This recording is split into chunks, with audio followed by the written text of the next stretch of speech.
Well, a very fine good morning from Crieff. Yes, Crieff on the 21st of May, 26. You're very early on the go, Andy. Yeah, so the good Lord woke me at 6:30 this morning, probably just before that. And I was up, and the reason for that, I thought I had to bail out because we had notification that our electricity would be cut off from 8:30 until 5 p.m. for a whole day. I thought, well, stuff that, I'm not sitting in a house. It's pissing it rain outside, with no lights, no computer, and no way of doing anything. I thought, I'm out of here. So I've decided to come up, and I'm taking the train, fingers crossed. The rain is very heavy. It's been heavy all the way since Strathern, of course. There's a blanket of cloud across Scotland. But the idea is I get to Oban, and by the time I get there, the rain's moved through a wee bit. We get some brightness, because Oban is quite a bit west. And fingers crossed that will go to plan. The question is whether I take my brolly. It's in the back, and I think I probably will, because it's pretty damn heavy out there. And be lumbered with the brolly for the whole day. I also have an idea which I might get to Oban, and if there's a bus from Oban, a West Coast bus from Oban to Fort William, which is convenient, then I'll take it out to Connell up to Benderloch, Ballachulish, just for something different, because I've not done that journey by bus. I don't think. Oh, you have so, Andrew. Of course you have. You've done it several times, you fool, both ways. Okay. So, it's not even a pleasant day for a cigarette outdoors. So I'm going to roll, open my doorway, and the good thing is it's not cold. But it's damn miserable. Very quiet the roads this morning. And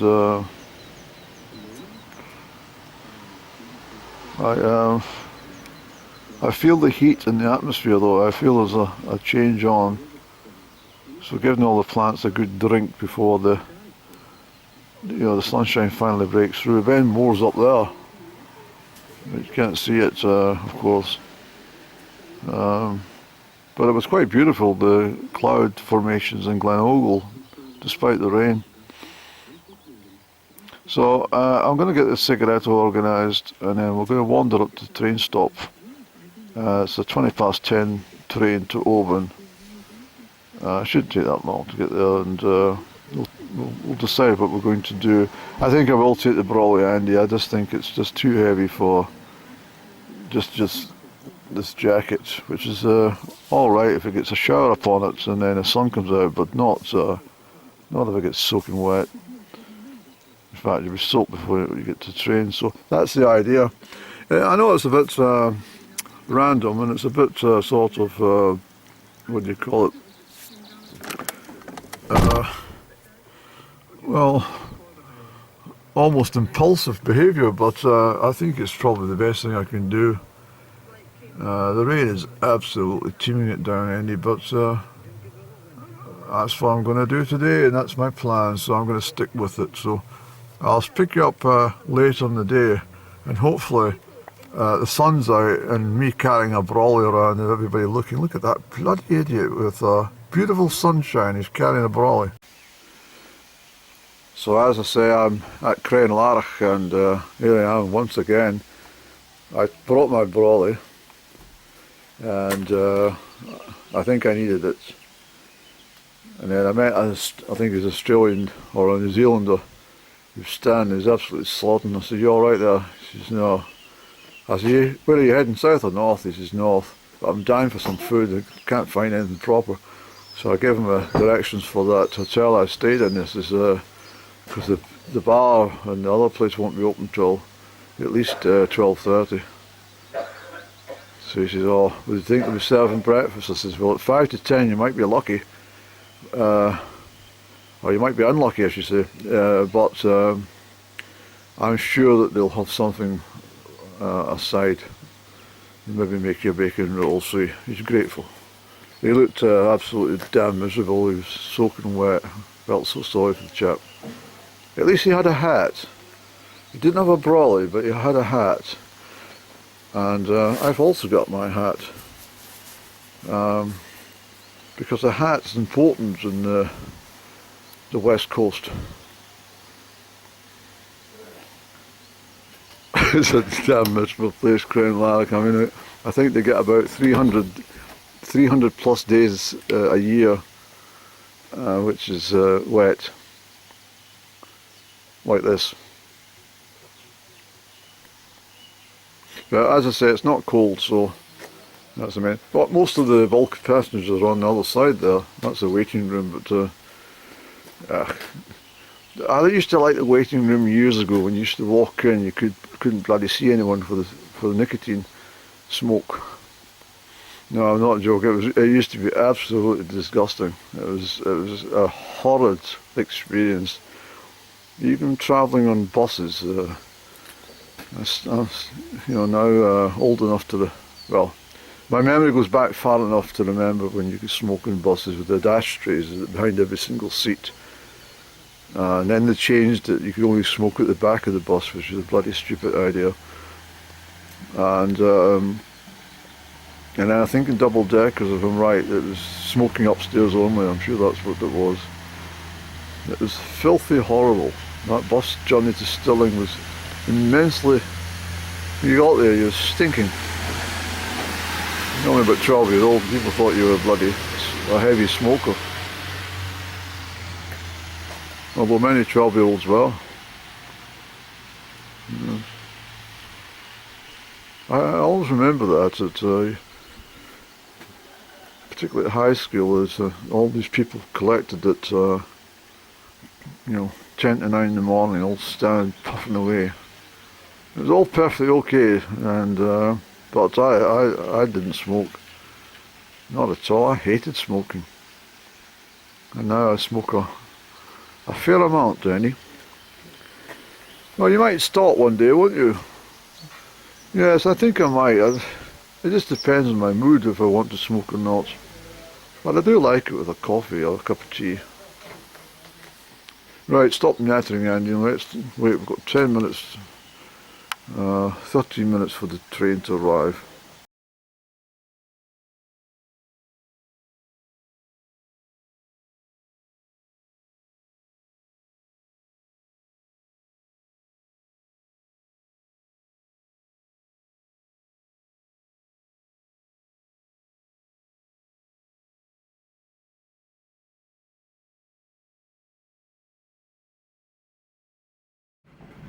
So we've just pulled out of Crane Lara, and the reason I put my camera on, I just wanted to show you the place that I walked last year when I reached my final section of my walk from,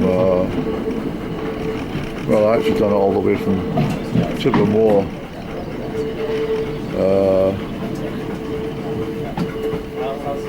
to Crane Lara in stages, but the point I'm talking about is that I found the old original rail tracks, and some huffy woman was trying to get me to stop walking on the tracks. But, anyway, there's no area just down in the woods, Andy. If you failed, there it is, just down there. Yep. I thought you'd failed in your mission, but there's the track there, and that's where it joins. So that's us, and we're on our way now. Lower Tyne Drum, we're stopping at Dalmally, where else any?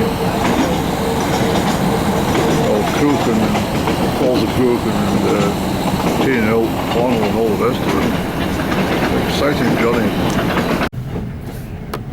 We're just approaching Dalmally. Well, the reason they call it COVID-19 is because the top 10:52, Andy. Bang on time. No, it was because there was a cruise ship. This is Oban. This train is for Oban. So we're at Loch All, and we'll be soon heading out to St. Anthony. It's been a rapid journey actually. Loch All. Rhododendrons and azaleas all coming out in profusion.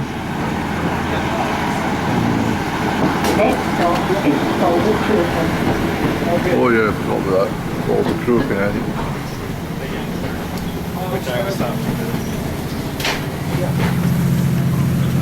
Oh man, no. Falls of Crieff will be next, Andy. I don't really think I actually said. And my mom said that was like that. Falls very moody today.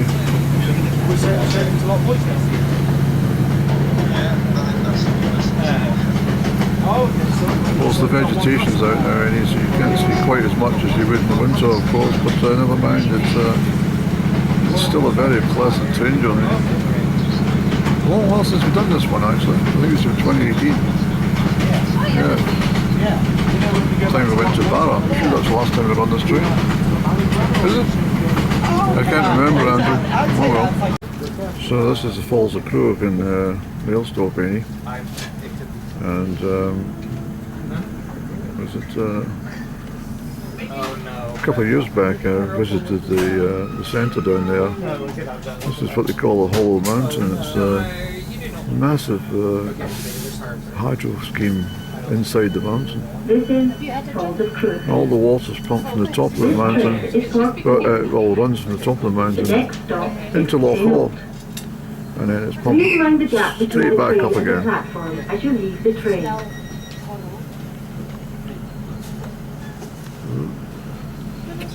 Such a clever engineering.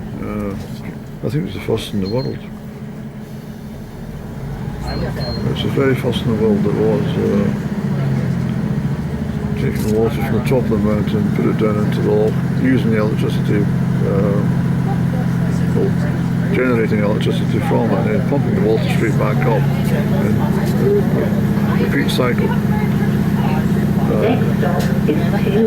And when Crieff and hydro power station can generate enough electricity in 1 hour to light up Edinburgh for a whole day.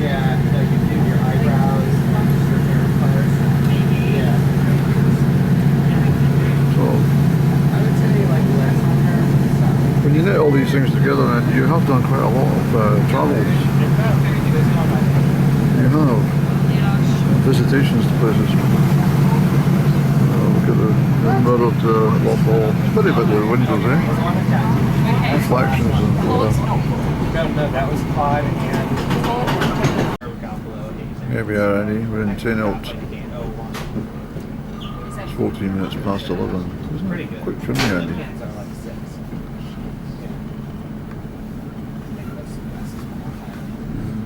The association with Denelt, I like the place.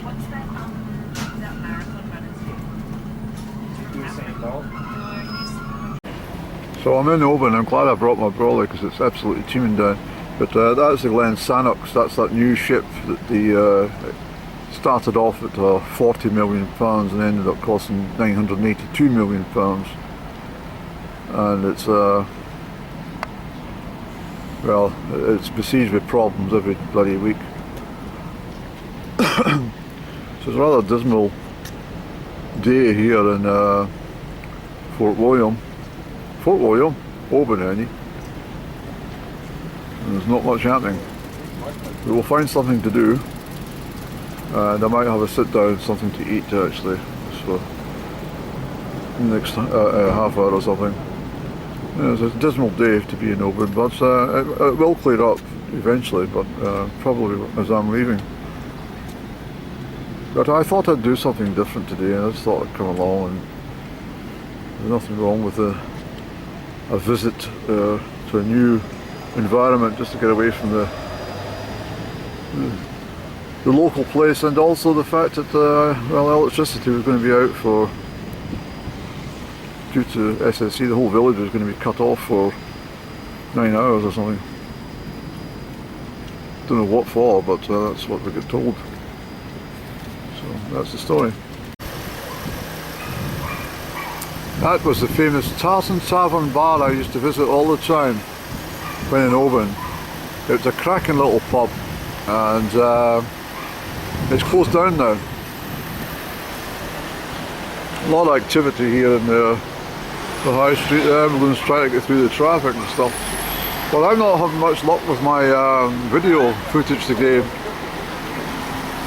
There's a lot of, what do you call it, Andy? A lot of distractions. We've got it now. But this was the place that I used to always come when in Oban, as well as the Oban Inn. But this was my favourite little tippler bar. It really was. It was a grand old place. Very friendly. A real sort of saloon bar. Well, it's brightening up, Andy. You said it would.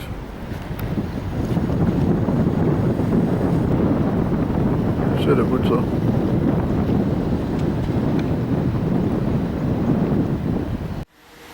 And she set sail, the £982 million boat.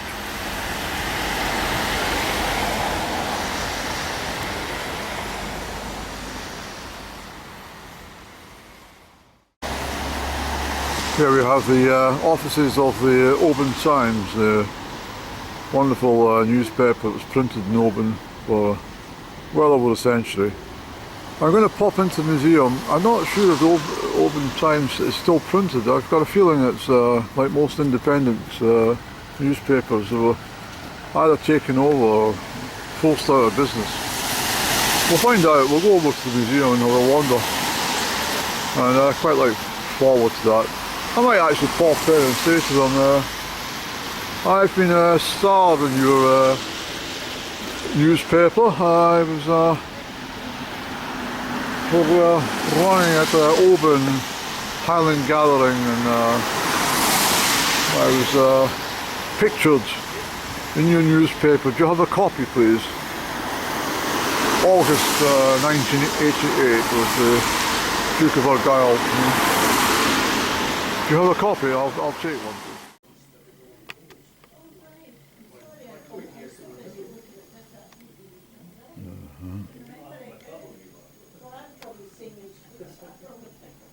Such a more idyllic way of life, isn't it?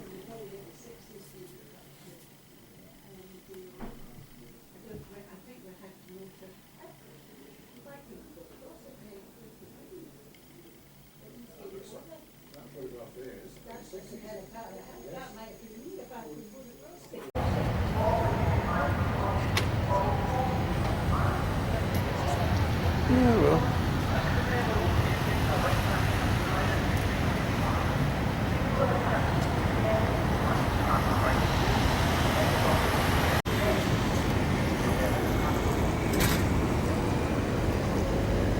Oh well.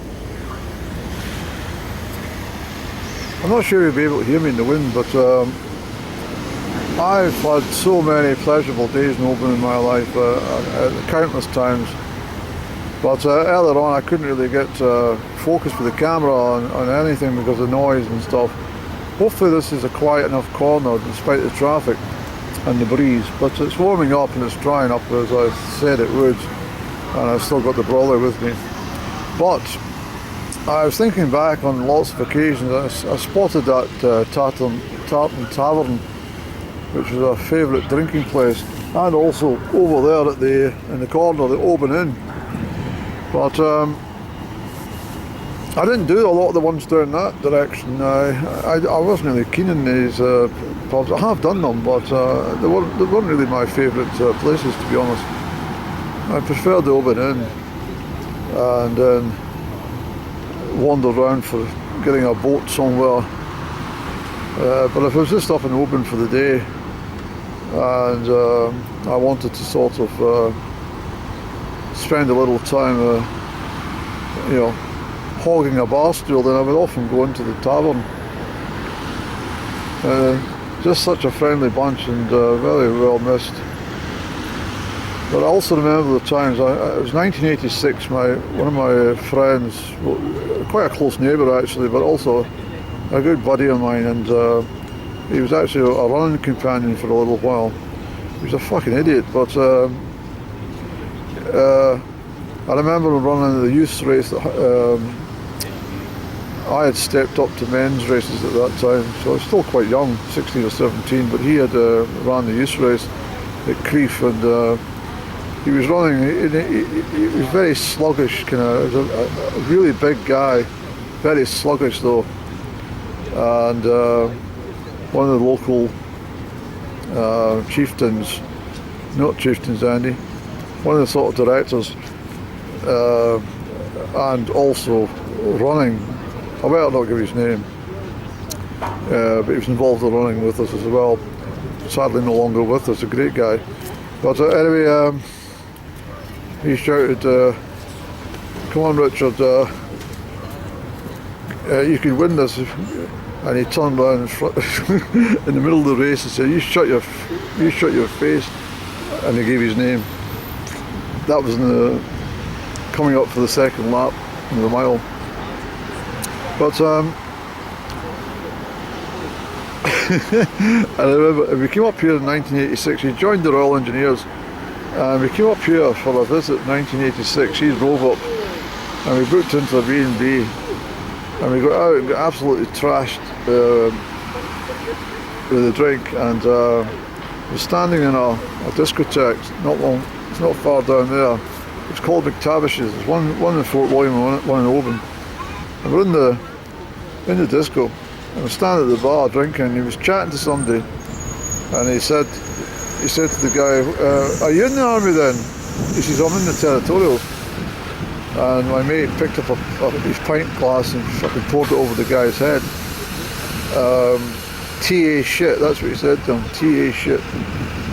And next minute there must have been about a dozen guys after us, and we had to flee. We got into the bed and breakfast eventually, but we had to get our stuff together and flee Oban. It was completely insane. I also remember another time I came up here with another mate. We hitched it from Crieff. I had all my running stuff in my bag. I think it was 1984, and August 84, and we hitched it, and I was going to be running up here, and he says, I'll come with you. I said, well, feel free, but I'm hitching it. He said, oh, we'll both hitch it. Anyway, we got to Tyne Drum, and a lorry had pulled in. At that time, lorries weren't bothered about insurance or anything like that to carry passengers. It was great fun. You could go around the whole country. I did it often, hitchhiking everywhere. But the lorry stopped. We jumped in. Opening, I said, guys, yeah, please. We only got about 50 yards, I think it was, or maybe more than that. A great big sign, a Galshire gathering with the date announced. We were a week too early. I didn't have the heart to tell my friends there and then, but he knew there was something up. He says, what's wrong? And I says, oh, you don't want to know. Just tell us. And I says, I'm afraid we've got the dates mixed up. Oh, you fucking idiot, Andy. I says, yeah, I'm a week early.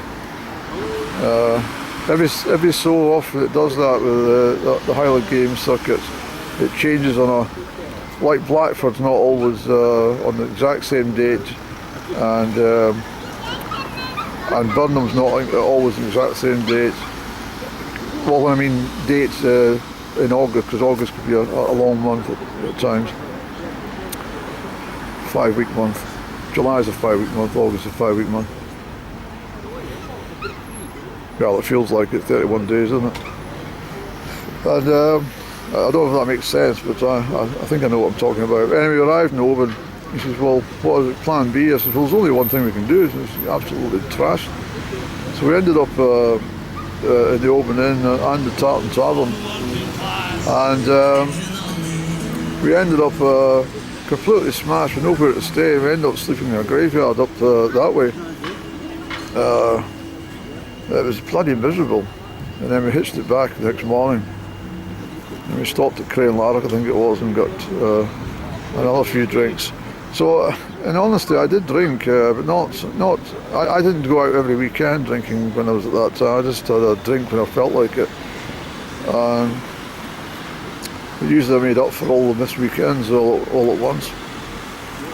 But I had so many good times on these different occasions. There are many others, too numerous to mention, but I have had a lot of fun up here in Oban. I thoroughly enjoyed it, but it is getting a bit, well, it's looking a bit better than it was the last time I was here, but it's still a bit tacky. They've done a bit of work here, there and everywhere, particularly up this direction, probably because of the amount of money that's generated by these businesses, like the Oban Distillery. They said, come on up to council, you need to improve the approaches to our premises. So it looks quite nice up there actually, and here where I'm situated. And I was in the museum, and incidentally the Oban Times is still being published, but the offices are moved to somewhere away over that direction, and therefore I can't be bothered going away over to where the guy told me. But I was in the museum. It was very interesting. It was they showed, you had aerial photographs of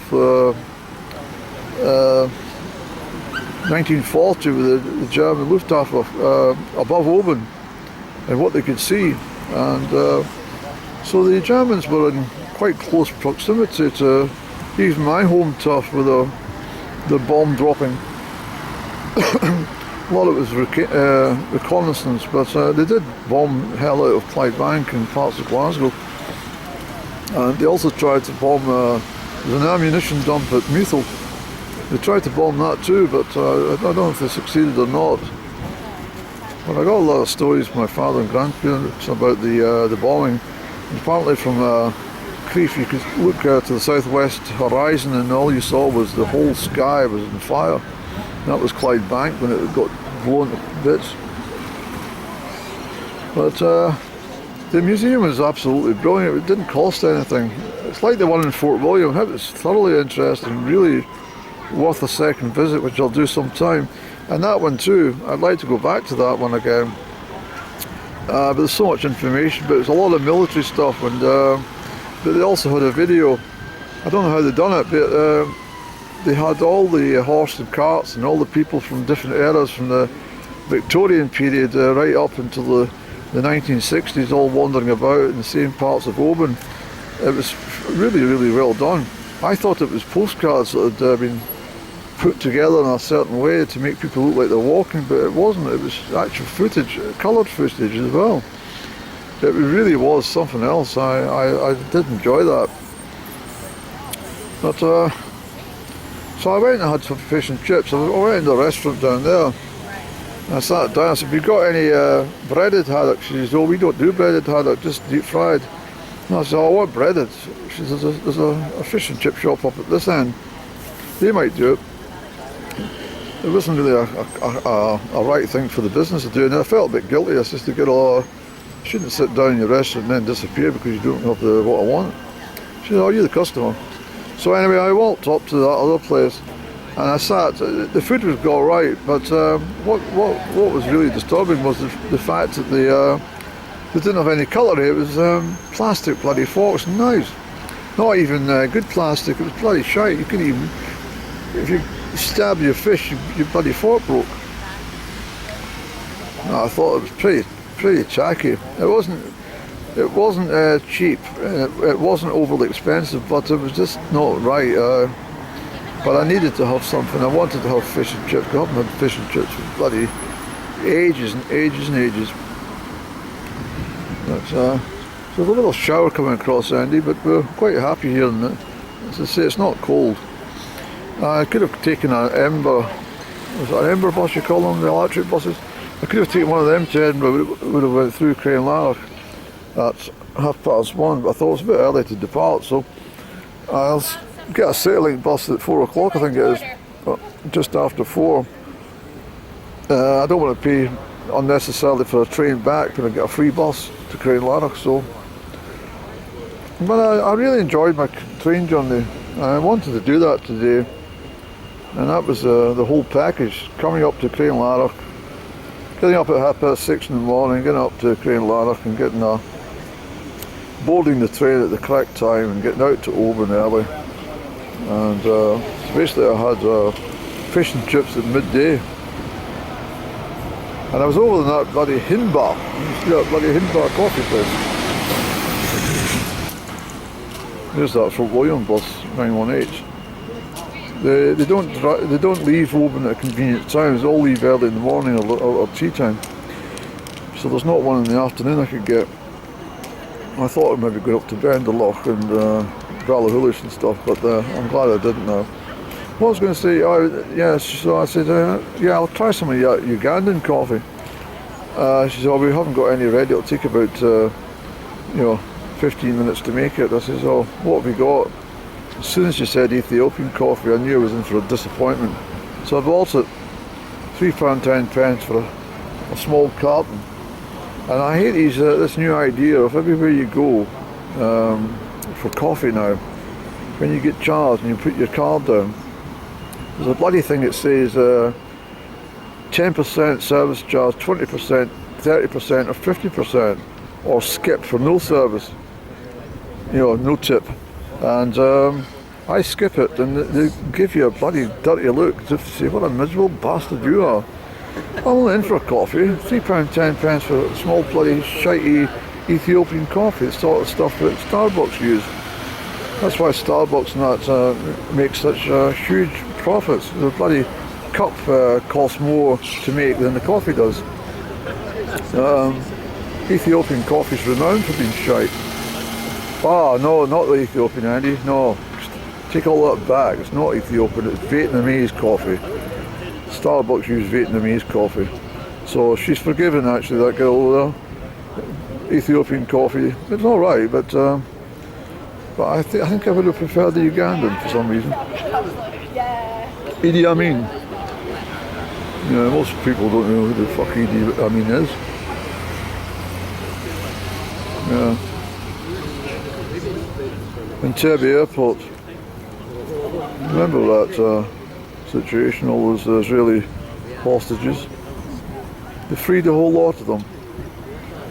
And Netanyahu, the Prime Minister of Israel, he lost his brother in that rescue mission. He's the only soldier from the Israeli army that got killed, from IDF, Israeli Defence Force, and he was the only one that got killed at that rescue mission at Entebbe.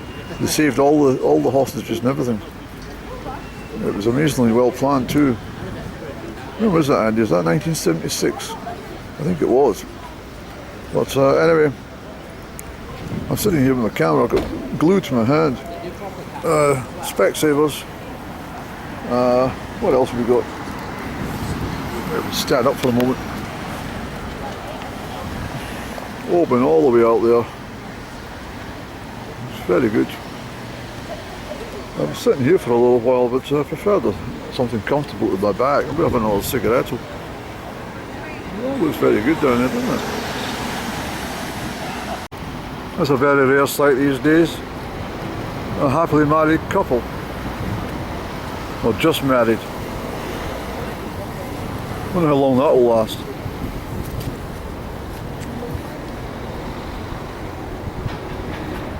Actually, when I was a youngster, thinking back about marriages and stuff, one of the big things that we used to have was a scramble. I remember this very well, actually. I think I was only about 5 or 6 years old, and it was quite commonplace for anyone in the neighbourhood got married. I mean, I lived in a big neighbourhood, a big area, and anyone got married. Well, the first thing they did was, apart from having all these bloody tin cans tied to the back of the car, and colourful streamers and balloons and that sort of stuff, when they were taking off, the groom always opened the window and bloody chucked a big load of coins out to the children. And all the children would scramble about the street having a laugh, trying to pick up all the threepenny bits and sixpences and pennies. I remember this. And every so often, not often, but every so often, what they used to do was they used to heat the coins on a shovel, a coal shovel, on the fire. and the coins would be absolutely bloody roasting hot, and that would get chucked out the car. All the children were getting bloody picking them up and having to drop the coins again, bloody getting scalded, including myself. I don't know if that got stopped when it ended, but I do remember that happening. I wonder if anyone my age remembers that sort of stuff. I'm sure they must do. I definitely do. Yeah. I've been to a lot of wedding receptions. That's anyway. I do remember all this sort of stuff. Who's going to have a wedding now? It cost about bloody £10,000 to invite a bloody bunch of guests that the only thing they give them a wedding present is a triple set of towels.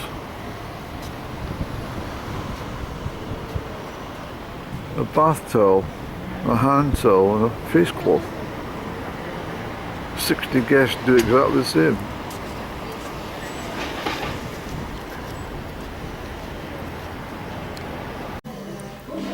So I've stopped off for some Victoria sponge, and coffee, hot milk on the side. I knew this brolly would be a bit of a nuisance today, but I'm managing alright. The sun's out on the streets of Oban. A nice cafe. I look forward to my coffee. I need one desperately. Yes, I definitely do. And here we have another ferry, just about to dock. The Klansman from Glasgow. I'm not sure what the route would be, but I reckon that's been across the. Well, I've got a feeling it could have come all the way from Barra, Mandy. I've got a feeling that was a mid-morning sailing from Barra. Maybe not. Maybe just from Mull, but it's a big ship.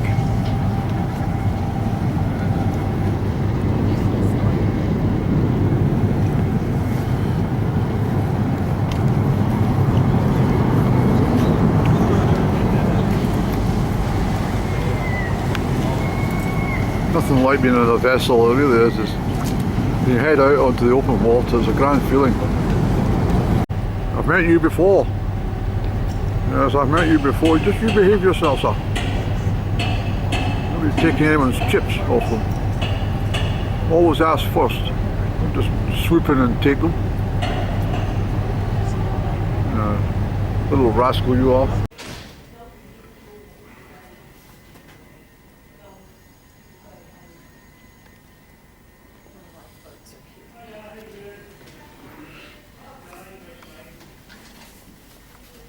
So this, of course, is the berthing and departure lounge, departure lounge upstairs, which I spent a long time just sitting, staring, waiting for the call to board the vessel. Unfortunately, it's not happening today. I'm not sailing today. But, very fond memories of sailing the Minch. Many times. So the Klansman just over there has arrived from Tiree, apparently, the girl told me. So it's a long sailing from Tiree. But it doesn't sail every day from Tiree, of course. But I've been in the toilet. If you ever want to use toilet facilities which are 100% clean and efficient, whether that's on the boats themselves or at the departure points for Calmac, they are 100% spotless and very, very well maintained toilets. Unlike the ScotRail, which I think I'm going to have to write to them and say to them what a very, very badly designed toilet facilities you have in your trains. For the ladies who may wish to sit down, the wash hand basin is right next to the sit down part of the loo. And so therefore the bloody floor is absolutely soaking. I mean, literally drenched. And with people's mucky footprints, it really is quite awful. And I don't know what they do. But anyway, it's a really, really badly thought out design. You better get rid of the sinks altogether and just put in some hand gel or something. I don't know, but it's not right. So I'm going to do that soon. I've had a really grand day here, actually. I really have. I'm going to check to see if this Edinburgh bus goes through Crieff. I've got a feeling if it's going to Edinburgh, it probably will, and then maybe down to Stirling or something. You know, through Lochard Head and down to Stirling. I'm in no rush to get back, of course, but it saves me hanging about for an extra hour and 10 minutes for a Citylink bus.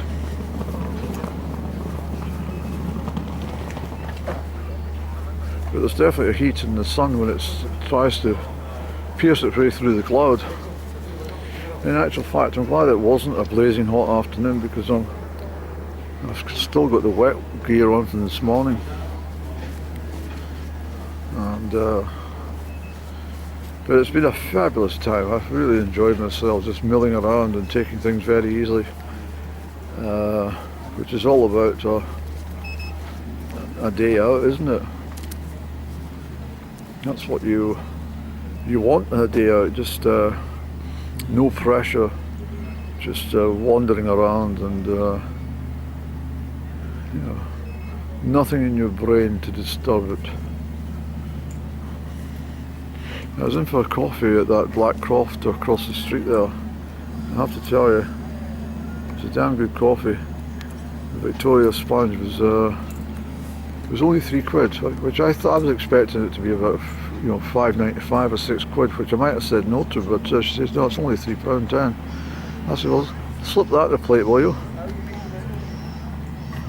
And overall, that was a much better coffee experience than that bloody what's it called? Hibna or something, up the route a bit.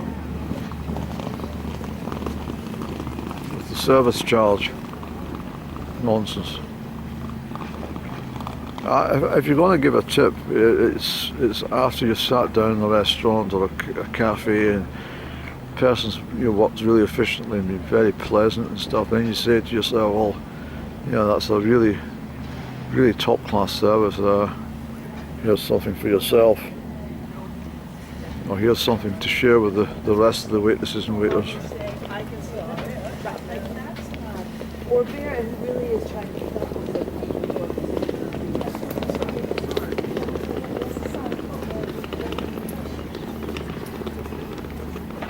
I worked in a hotel, I've worked in many hotels, but I worked in one where, I'm not sure if I've shared this one, but anyway, the general manager, not the owner, the general manager says to us, gathered us all in for a staff meeting, all standing up. You had the pleasure of sitting down for it. She says, we're having to cut costs, and rather than get any redundancies, we're going to ask everybody to take a cut in their wages. So everybody agreed to that. And I slipped over and I said to the manager just shortly afterwards, I says, you can count me out of that nonsense. I said, I'm not taking a cut in my wages, no chance. She's alright, Eddie, we'll work something out with you. I said, no, you don't work anything out, you just keep me on the same wage. She's okay. Another thing I noticed, changed days slightly.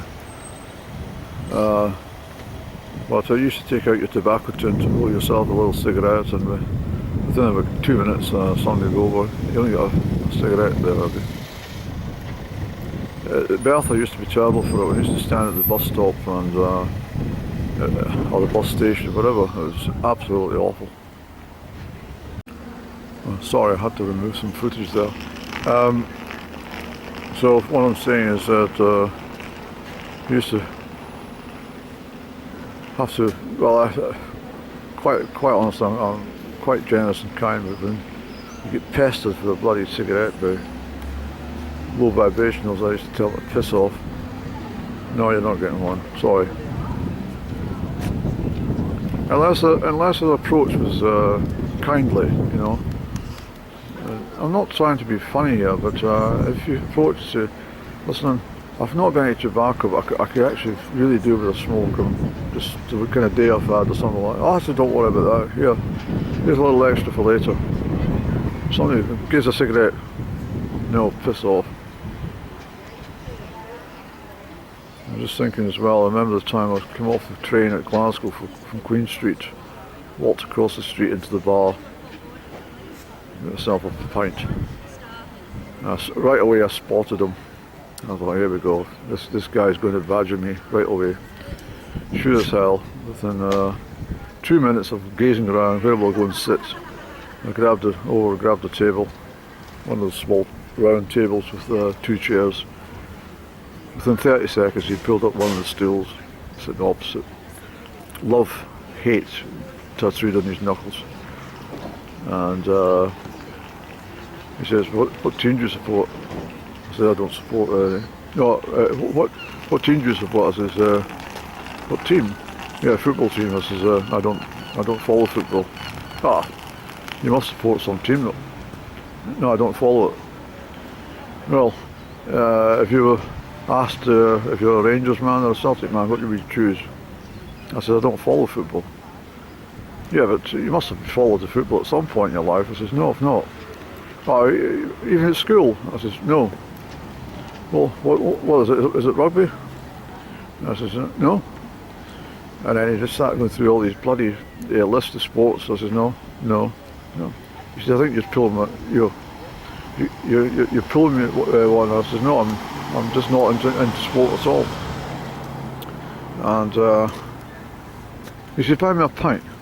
I says, no. And I remember watching that Michael Douglas in the film Falling Down some years later. I saw the movie. I thought, and a guy going through the park asking for some money off him. He says, I'm homeless, I haven't eaten for ages, and this guy had a sandwich in his hand. He said, oh, come on man. He says, I've driven all the way from, he says, show me your license number. Where's your car? You know, Michael Douglas said that perfect, like. And then the guy eventually ended up, Michael Douglas gave him his briefcase. The guy thought he was quids in with his briefcase, and there was only a bloody apple inside it. Here's my bus. So that's not bad, Andy. That's an additional bus which travels on the Crane Lanark route, but I think it goes through Stirling. But I said to the driver, I said, you got Crane Lanark? He says, yes. This is perfect. That's a good time of day to be 20 past 3, because the city like leaves at 20 past 4. And that's another West Coast Motors which comes in from Glasgow. So everything's pretty well served in this neck of the wood, bus-wise, including all the local villages. You know, it's there's that Blackcroft coffee. I didn't do a big tour of Oban today, but I thoroughly enjoyed it. As I said already, it's just been a pleasant day's outing. I should be back in Crieff for what, 4:30 probably. Trouble is, I don't want to get down the road too early. There's nothing worse. There's that Hibna coffee house over there, where I was sitting earlier on. There's the Oban Inn. Fantastic place. Spent so many days in there. Sailing. That's where I first got on that Fustenberg. That time I was telling you about, when I came up for the wrong dates on the Highland Games. Me and my friend ended up in that Oban Inn for hours. The guy says, have you ever tried Fustenberg? Barman says, have you tried it? No. Sounds very strange. Is it German? Austrian? German. Yeah, just a couple of bottles of that. Got absolutely hooked on it. It's still the only drink that I'll take if it's on offer. It's Fürstenberg. It's absolutely adorable.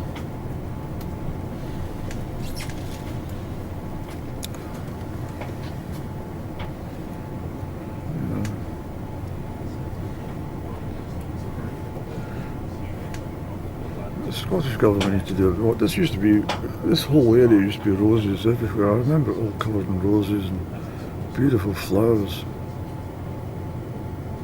Look at this. Weed kill. You can see it's yellow. It's bloody weed kill rather than put some nice flowers in there. They just put weed kill on it. But, the whole place used to be such a flowers everywhere.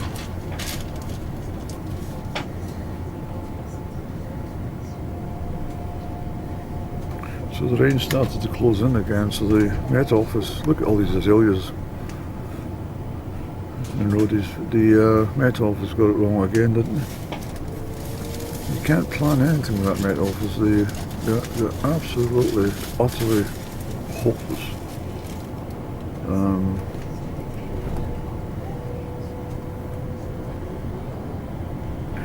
I still stick by it. If you're coming into Scotland, you would spend about if it's two of you, you easily spend £5,000 in a week. Easy.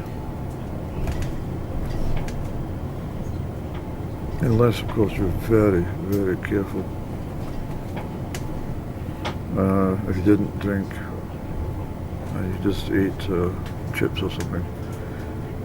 But if you sat in restaurants and consumed lots of wine and cognac and stuff, you'd feel the pinch in your pocket or your bank account. Unless, of course, your shares have just got the dividends. You've got dividends for your shares that you own. So I'm not going to film the whole route, obviously, but we'll pick up in different places.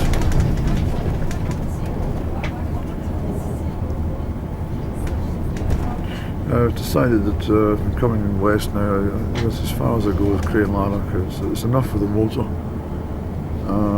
And the fuel price it's manageable to do it to Crieff and back home again, but doing huge distances at the moment until the price of fuel falls back, I'm just not going to do it. It's silly business.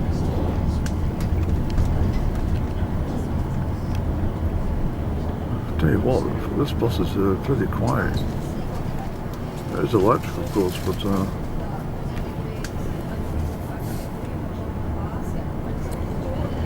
I don't know if I've got any 50 pence pieces in my pocket for when the meter runs out on this bus.